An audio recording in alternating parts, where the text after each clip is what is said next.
बाला साहब ठाकरे जी के नाते जो कि आदित्य ठाकरे जी उनका आगमन हो गया है और भाषण दे रहे हैं, तो जल्द से जल्द हम उनसे कांटेक्ट करके उनसे बात करने की कोशिश करेंगे कि यह पूरा जो उन्होंने अभी चल कर पूरे फोटोग्राफी देखे इसके बारे में उनसे बात करेंगे। मुझे लगता है समीर जी ने और रौनक ने अगर आप देखें तो बहुत अच्छा काम किया है।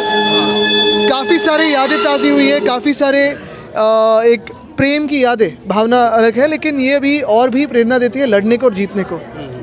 रोनी जी के बारे में क्या है, एक उभरते स्टार है हमारे, ये हमारे कलीग है और स्टार तो आगे बनते जाएंगे, आप देखिए। Thank you.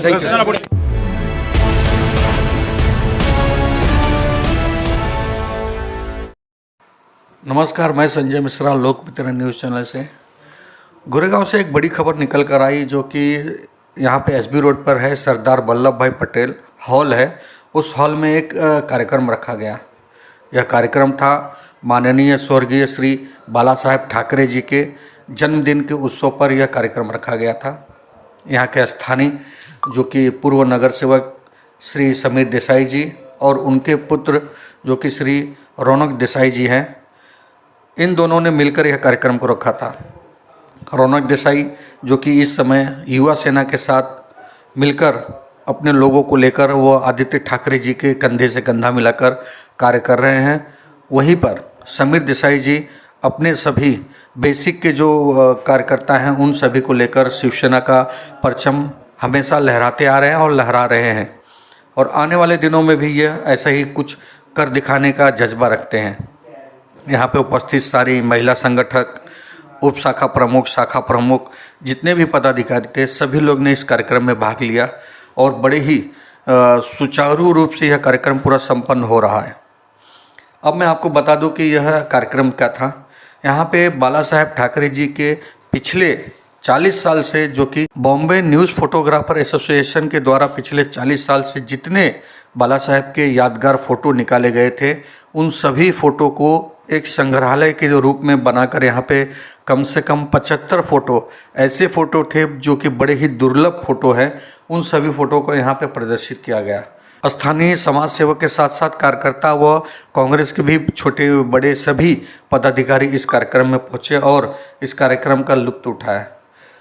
यहाँ पर पहुँचे हुए सभी लोगों ने जितने भी फ़ोटो देखे वो सब फ़ोटो देखकर आश्चर्यचकित रह गए थे, क्योंकि ऐसे दुर्लभ फ़ोटो बहुत ही कम देखने को मिलते हैं। क्योंकि अब हमारे बीच बाला साहेब ठाकरे नहीं हैं, लेकिन इन फ़ोटो के द्वारा उनकी यादें हमारे साथ जुड़ी हुई है और यही देखकर सभी लोग ने अपने आप को धन्य मानते हुए बाला साहेब ठाकरे जी को एक श्रद्धांजलि अर्पित की। ये जो पूरी प्रदर्शनी देख रहे हैं और जो ये पूरा फ़ोटो का जो संग्रहालय आज यहाँ पे गोरेगांव वेस्ट में जो तैयार किया गया है, उसके पीछे का जो चेहरा है उस चेहरे से मुलाकात कराते हैं और बताते हैं कि आखिरकार ये पूरा फोटोग्राफी करने में उनको कितना समय गया।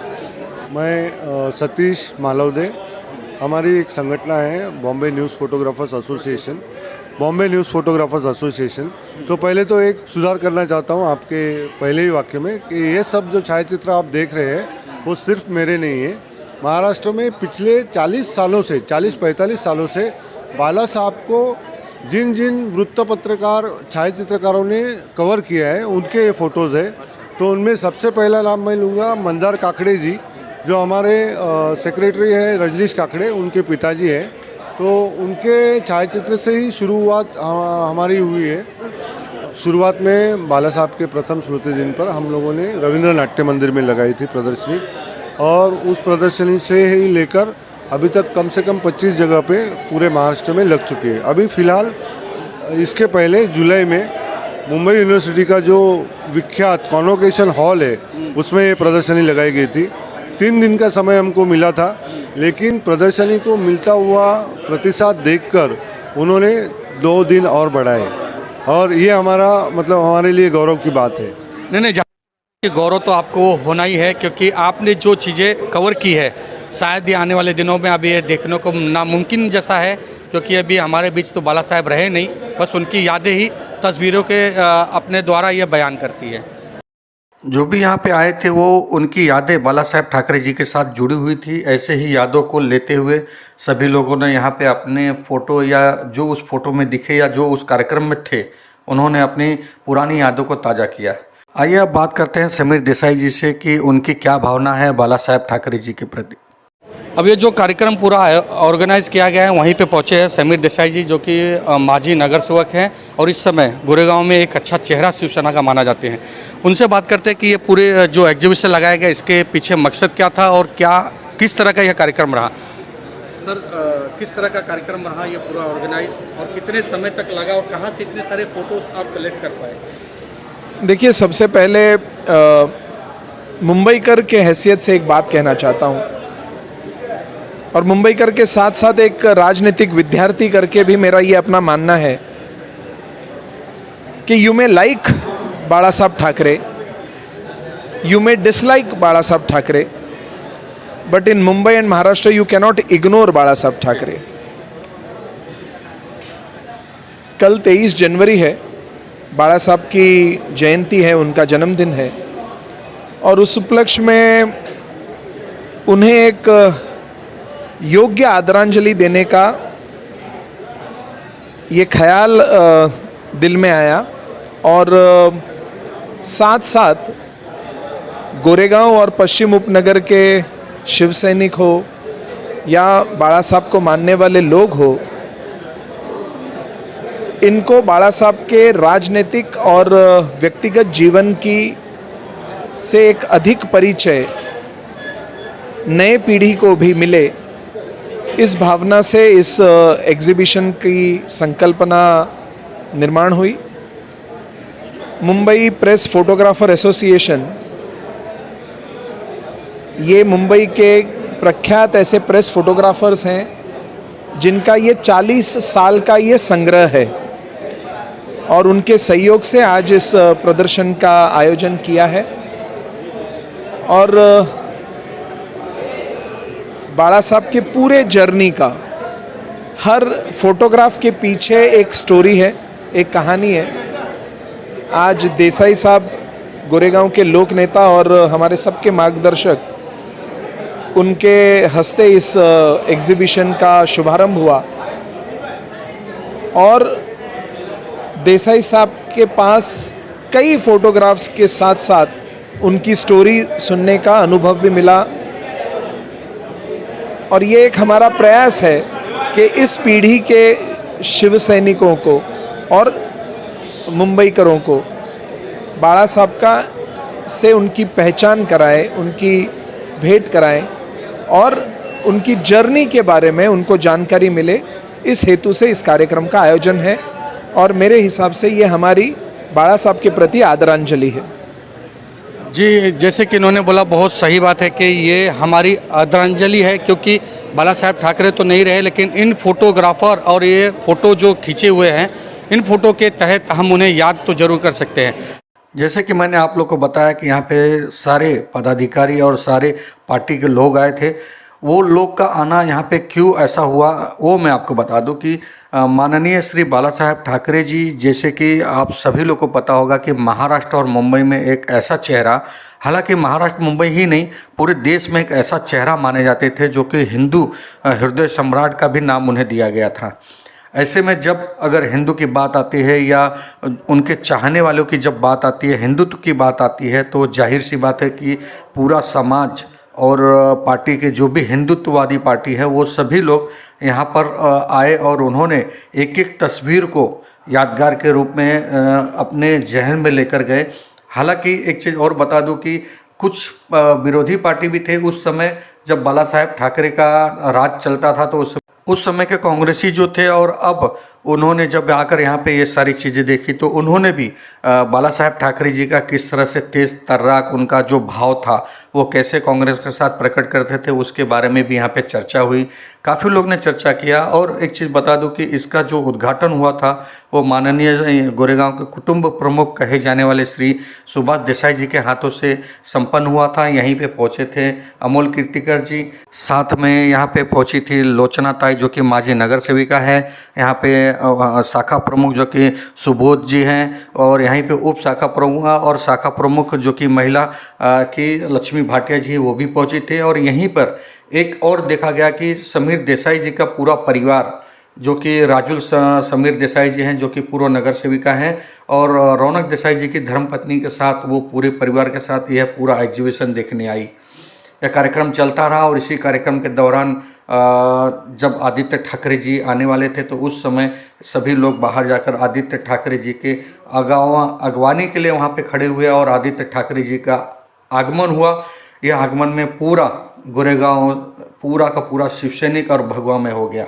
आदित्य ठाकरे जी का ये कहना था कि समय निकाल कर मैं ज़रूर आऊँगा, क्योंकि ऐसे एग्जीबिशन बहुत कम देखने को मिलते हैं और वही हुआ। आदित्य ठाकरे जी जब आए तो उनकी बहुत सारी यादें जो थी वो माननीय बाला साहब ठाकरे जी के साथ तो जुड़ी ही थी। तस्वीर के द्वारा उनकी आंखें भी नम हुई, क्योंकि कुछ ऐसे भावुक क्षण थे जिसे देखकर आदित्य ठाकरे जी का मन भर आया।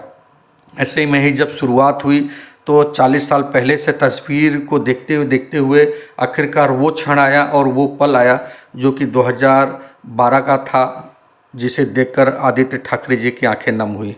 2012 का वो दिन महाराष्ट्र और मुंबई के क्या पूरे देश के लोग कभी भी वो भूल नहीं सकते। ये सब कार्यक्रम चलता रहा। उसी में शिवाजी महाराज को नमन करते हुए माननीय श्री बाला साहेब ठाकरे जी को पुष्प अर्पण करके आदित्य ठाकरे जी ने अपने विचार और अपने शिवसैनिकों को किस तरह से संबोधित किया, आइए वो भी सुन लेते हैं। आणि तदनंतर आदित्य साहेबांचे काही मिनिटं आपण घेऊ। आमच्या सगळ्यांच्या वतीने साहेबांना अशी विनंती आहे की बाळासाहेबांचा सैनिक म्हणून आणि त्यांचा नातू म्हणून या दोन्ही भूमिकेमध्ये आपण राहिलेला आहात। आपण काही वेळ का असू नये परंतु आमच्याशी आपले अनुभव या माध्यमातून शेअर करावं अशी आमची सगळ्यांची कळकळीची आपल्याला विनंती आहे। समीर जी, आज आपण मला इथे बोलवलं खरं तर उद्घाटन ज्यांच्या हस्ते झालेले देसाई साहेब ते मोठ्या साहेबांसोबत म्हणजे चालता फिरता इतिहासच आहे। कारण त्यांनी प्रत्येक क्षणी शिवसेना वाढताना बघितलेली आहे। अनेक संकट, विजयाचे क्षण असतील, हे सगळं बघितलेलं आहे। आणि खरोखर मी आज अनेक ठिकाणी वेगवेगळ्या ठिकाणी फिरून आलो, कारण एक सकाळी लग्न होतं निवासाच्या तिथे, परत सोबत आज असेच वेगवेगळे उपक्रम घेतलेले आहेत महाराष्ट्रभरात। कुठे रक्तदान शिबिर असेल, कुठे खेळाचं काही असेल, इथून 2-3 ठिकाणी जायचं। पण आज मी खास आपलं अभिनंदन करतो, कारण जेव्हा मी मोठ्या साहेबांचे म्हणजे आम्ही घरी मोठे साहेब किंवा आजा आम्ही खरं तर घरी अरे तुरेचं वातावरण असायचं, कधी आम्हाला असं वेगळं वाटू दिलं नाही। आणि आजाचे प्रत्येक वेळा फोटोज बघतो तेव्हा काहीतरी एक वेगळी आठवण, वेगळं फोटोज, नवीन फोटोज काहीतरी असतात। कारण मला ठरवलं, तुम्ही सतत सांगत होतं की असं एक व्यक्तिमत्व होतं की ज्यांना पोस्ट करायची गरजच नव्हती। तुम्ही कुठच्याही अँगलने फोटो काढले तरी ते तेवढेच इंटरेस्टिंग, तेवढेच चांगले येतील। आणि मी आता 1-2 फोटो तिथे दाखवले जिथे मी आजच्या मागे आणि फोटो काढतो, तर एका बाजूने इकडे फोटो असेल तर दुसऱ्या बाजूने माझ्या फोनवर तोच फोटो आहे, पण मागच्या बाजूने आहे किंवा बाजूने आहे, हे असं सगळं आहे। आणि मग तुम्ही प्रत्येक फोटोमध्ये बघितलं तर त्यांच्या चेहऱ्यावरचे जे एक्सप्रेशन होते, म्हणजे अनेक वेळा आपल्याला असं वाटायचं की हिंदुस्थानी सम्राट बाळासाहेब ठाकरे की नेहमी एक अग्रेसिव्ह व्यक्तिमत्व असेल, आक्रमक व्यक्तिमत्व असेल, पण तुम्ही डोळ्यात जर बघितलं तर प्रेमाचे भाव सदैव तसे डोळ्यात असायचे, एक वेगळं हास्य असायचे डोळ्यात, ते तुम्हाला सगळीकडे दिसेल। मग एक फोटो मी बघितला पंडित भीमसेन जोशी साहेबांबरोबर आणि पु ल देशपांडे साहेबांबरोबर होता, मग पवार साहेबांबरोबर, प्रमोद महाजन काकांबरोबर, हे असे अनेक वेगळे फोटोज। आणि तिथपासून प्रवास करत मायकेल जॅक्सन पर्यंत पण तसाच फोटो आहे, तेवढाच एक वेगळ्या प्रेमाचा, आणि मग तेवढाच लता दीदींबरोबर फोटो। ही सगळी एक जी वेगळी तुम्ही म्हणजे मी पण अजून खूप वेळा बघत असतो, नातू म्हणून असेल, एक शिवसैनिक म्हणून असेल, की असं एक व्यक्तिमत्व, एक असा व्यक्ती जो खरोखर एवढ्या लोकांसोबत, एवढा म्हणजे सोशल मीडिया नसताना, काही इंस्टाग्राम नाही, फेसबुक नाही, व्हॉट्सअप नाही, हल्ली आपण सगळे व्हॉट्सअप ग्रुप बनवत असतो, ट्विटरवर मी सांगत असतो सगळे ट्विट करा, इंस्टाग्राम टाका, पण एका व्यक्तीचा आवाज नुसतं काश्मीर ते कन्याकुमारी नाही तर संपूर्ण जगात पोहोचू कसं शकतं, जेव्हा काही हातात नव्हतं, सत्ता नाही, सरकार नाही, काही साधन नाही, हे अजून आश्चर्याची गोष्ट। आणि मग फिरत असताना एक मिनिट माझे पण डोळे पण एकदा ओले झाले, कारण तिथे समोर त्या फोटो समोर उभं राहिलं तो एक शेवटचा दिवस 17 नोव्हेंबर, काही कळत नाही की ते कसं घडलं, कुठे झालं, काय झालं, अजूनही म्हणजे काही कळत नाही, पण ते 4 दिवस मला बरोबर लक्षात आहे। पण हे सगळं करत असताना माझ्या देखील आठवणी, म्हणजे मी कुठे स्टेजवर होतो, कुठे लहान होतो, या अनेक फोटोजची, आणि मी हे असंच एक्झिबिशन परत लावणं गरजेचं आहे, कारण प्रत्येकाच्या मनात वेगळे बाळासाहेब बसतो, प्रत्येकाची आठवण वेगळी। आणि मला आठवतं जेव्हा 4 दिवस जे घरी ते सिरियस होते, मला आठवतं एवढे लोक येत होते, मग आपल्या महाराष्ट्रातल्या कानाकोपऱ्यापासून कुठून USA मधून असेल, कुठून कुठच्या दुसऱ्या राज्यातून असेल, कुठल्या देशातून असेल, आणि जे मी सांगतो ना की प्रत्येकातल्या मनातले बाळासाहेब, प्रत्येकातल्या मनातले शिवसेना प्रमुख, प्रत्येक मनातले हिंदू सम्राट, हे त्यांच्या त्यांच्या मनातले वेगळी आठवणी ह्या मला त्या दिवशी कळत होतं. अर्थात उद्या आपला एक महत्वाचा दिवस असतोच, आपला एक मोठा सणच असतो हा त्यांची जन्मतिथी. आणि अनेक वर्ष म्हणजे आम्ही लहानपणीपासून मला आठवतं त्यांच्या जन्मदिवशी आम्ही षण्मुखानंद हॉलला जायचो त्यांच्या गाडीत बसून. त्यांची मग सिगारती स्मोक करायची आणि मग गाडीत बसून त्यांच्यासोबत त्याचं मग आणि गोष्टी गंमत असं काय काय चालायचं. मग गाडीत बसल्यानंतर पुन्हा एकदा काय रे भाषण कसं झालं, ह्या सगळ्या आठवणी आहेत. आणि आम्ही सगळे नातवंड त्यांच्या गाडीत बसायचो. पण ते करता करता त्यांच्या हातातल्या माईक आणि त्यांचे साथीदार त्यांचे आशीर्वाद घेऊन हा माईक माझ्या हातात कसा आला हे कळलंच नाही.